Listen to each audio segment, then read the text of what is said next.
안녕하세요. 에이펙스오토 박현우입니다. 아직도 이 댓글들을 보면 선납금이랑 보증금이랑 어떤 게 나은지도 잘 모르시고 또 얼마나 넣어야 되는지 이런 기준점들을 잘 모르고 계시더라고요. 그래서 오늘은 저한테 문의 주셨던 실제 고객님 사례를 기반으로 선납금이 좋을지 보증금이 좋을지 또는 얼마나 넣어야 될지에 대해서 판단할 수 있는 기준을 알려드리도록 할게요. 자, 그래서 오늘은 그 두 번째, 아는 만큼 줄어든다 선납금 대 보증금입니다. 먼저 고객님 사례부터 볼게요. 이분은 23년 6월 달에 출고를 하셨고 530i M 스포츠 후륜 모델로 출고를 하셨습니다. 당시 차량가액이 8,130만원에 풀체인지 전이라서 할인도 1,400만원으로 최대치를 받으셨어요. 그리고 보증금 20%에 월납입금 85만 7천원. 이 당시 23년 6월 달이면요 여러분, 금리가 가장 높을 때예요. 근데 보증금을 넣어서 금리 4.77% 그리고 총이자가 1,286만원이 나왔는데 이 정도면 굉장히 출고를 잘 하셨습니다. 근데 이분이 문의 주신 건 이 530i에서 새로운 5 시리즈로 넘어가고 싶은데 이 보증금에 대해서 정리를 어떻게 할 수 있겠느냐에 대한 질문이셨어요. 그러니까 이 차를 승계를 하고 싶다는 거죠. 제가 그래서 고객님한테 다시 여쭤봤습니다. 대표님, 보증금이 20%가 들어가 있던데 이 20%는 왜 넣으신 건가요? 라고 하니까 그때 당시에 영업사원이 보증금을 넣으면 넣을수록 금리는 내려가고 총이자도 내려간다라고 설명을 들으셨대요. 굉장히 맞는 설명이죠. 그래서 20%를 넣으셨다라고 답변을 주셨습니다. 그래서 제가 한 가지를 더 물어봤어요. 대표님, 이 차를 출고하실 때 혹시 얼마나 타실 계획을 갖고 출고하신 거예요? 라고 여쭤봤고 고객님이 한 2, 3년 정도 타면 바꾸지 않을까 생각하고 출고를 했다고 하셨습니다. 그래서 지금 정확하게 2년이 지났죠.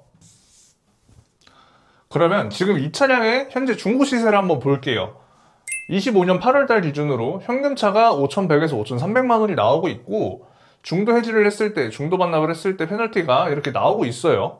그리고 미해수원금은 5,600만 원이나 남아 있는데 이거는 잔존 가치를 이렇게 잡아놓고 설정을 하셨기 때문에 원금이 많이 줄어들지는 않습니다. 이 잔가와 원금에 대해서는 제가 이전 영상에서 설명을 했으니까 그거 참고하시면 좋을 것 같고요.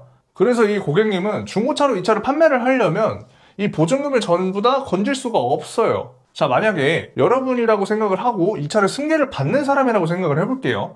보증금 20%에 월납입금 85만 7천원짜리 차하고 선수금 20%에 월납입금이 66만 4,900원인 차하고 이렇게 두 가지 매물밖에 없다고 해볼게요. 그럼 여러분들이라면 어떤 차를 승계를 해보실 건가요? 당연히 이 차량 아닐까요?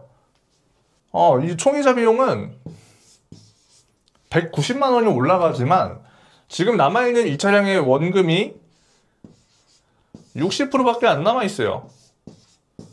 인수금이. 그래서 인수금도 훨씬 적고 월납입금도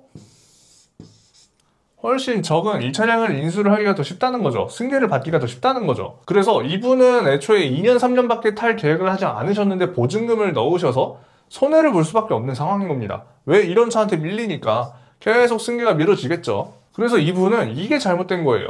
저희가 차를 살 때 구입 방식이 총 4가지가 있죠. 이렇게 현금 할부, 리스 렌트 총 4가지 구입 방식이 있는데 이거를 구분하는 방법이 뭐예요? 내 명의냐 아니냐가 아니라 비용 처리에 대한 내용도 아니고 교체 시기에 따라서 나눠서 구입을 해야 돼요. 5년을 기준으로 5년보다 더 탄다, 현금 할부. 5년보다 덜 탄다, 그럼 무조건 리스 렌트를 하셔야 돼요. 이거에 대한 얘기는 제가 나중에 또 자세하게 한번 얘기를 해드리겠습니다. 그래서 이분은 5년 안쪽으로 탈 거기 때문에 운용 리스를 하셨고 그건 좋아요. 근데 2년에서 3년마다 차를 바꿀 계획을 하셨는데 보증금을 넣은 게 잘못됐다는 거죠. 이분만 그런 게 아니라 제 고객님 중에 대부분 뭐 한 70에서 80%는 이 2, 3년 사이에 연락을 꼭 한 번씩 주세요. 지금 내가 이 차 정리하고 새 차로 넘어갈 수 있냐 없냐. 근데 그때마다 보증금을 넣으셨던 분들은 내가 넣었던 거 대비 손해를 좀 많이 봐야 되는 거고, 여기에 나와 있는 이 내용들은 선수금이냐 보증금이냐랑은 전혀 상관이 없는 얘기예요. 미해수원금에 영향을 주지 못하고 잔존가치를 설정하는 게 동일하다면 보증금을 넣든 선수금을 넣든 똑같습니다. 그래서 여기에 중도해지 페널티, 반납 페널티, 미해수원금 이걸 따질 게 아니라 승계자가 이걸 가져갈 거냐 이걸 가져갈 거냐를 따져보셔야 된다는 거예요. 선수금을 넣으신 분들은 20%까지 넣으실 필요도 없어요. 10%만 넣으셔도 승계가 굉장히 잘 나간다는 거죠. 승계를 10%를 넣었을 때를 볼게요. 10%라면 월납입금이 79만 5천 원으로 내려가고 총이자는 1,582만 원까지 올라가요. 분명히 이 견적서보다 훨씬 안 좋은 견적서라고 보실 게 분명합니다. 그런데 인수금이 적고 월납입금이 훨씬 싸잖아요. 이러면 중고차에서는 무조건 2차들이 먼저 나가게 돼 있어요. 1차들이 손해를 덜 보고 나갈 수 있어요. 그래서 여러분들이 차를 구입하실 때 내가 차를 타는 패턴이 지금까지 5년 계획을 하면 5년을 다 타더라, 4년 계약하면 4년을 다 탄다 하시면 보증금으로 가시는 거고요. 보증금은 많을수록 좋겠죠. 왜냐면 그만큼 월납입금도 떨어지고 금리도 떨어지고 총이자도 떨어지니까. 근데 이 계약 기간을 절대 못 채우고 2, 3년마다 나는 좀 다른 차를 보게 되더라 라고 하시면 선수금으로 10%든 20%든 견적을 받아보시라는 거예요. 이쪽이 승계가 훨씬 잘 나가니까. 자, 그래서 보증금을 넣고도 2, 3년마다 고민을 하시는 분들도 계실 거예요. 분명히. 그럴 때에는 중도 해지를 해서 이 중도 해지 페널티를 날려버리는 방법이 있는데, 이거에 대해서는 다음에 한번 특집으로 찍어보고, 오늘은 이분의 사례를 보면서 보증금을 넣었더니 어떻게 되더라에 대해서 간략하게 한번 말씀을 드려봤습니다. 그래서 여러분들이 구입하시는데 아직도 보증금이 나을지 선수금이 나을지 각각의 견적이 진짜로 어떻게 나오는지 좀 궁금하다 하시면 편하게 문의 주세요.